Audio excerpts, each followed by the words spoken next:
নমস্কার বন্ধুরা, কিভাবে তেঁতুলের আচার বানাতে হয় দেখুন আপনারা। আমার চ্যানেলে নতুন একটা ভিডিও নিয়ে আসলাম। তেঁতুলের আচার কিভাবে বানাতে হয়, তেঁতুলটা পরিষ্কার করে তারপর ধুয়ে জল দিয়ে জল ছেঁকে নিয়ে কিছু সময় রাখতে হবে। তারপর কড়াইতে 2 টেবিল চামচ তেল দিয়ে হলুদ মরিচ লবণ 1 চামচ করে দিয়ে আর 5 ফোড়ন দিতে হবে, একটু ভেজে গুঁড়ি করে। আর পরিমাণ মতো চিনি দিয়ে দিতে হবে। তেঁতুলের আচার একটু মিষ্টি বেশি লাগে, তাই একটু বেশি করে দিতে হবে। আমার তেঁতুলের আচার বানানো তৈরি হয়ে গেছে।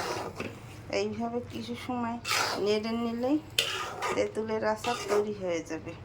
আপনারা দোকানের মতো ঘরে বসে বানিয়ে খেতে পারেন। এইভাবে বানিয়ে খেলে দেখুন, দেখতে কত সুন্দর হয়েছে, খেতে অনেক দুর্দান্ত টেস্ট লাগে তেঁতুলের আচারে।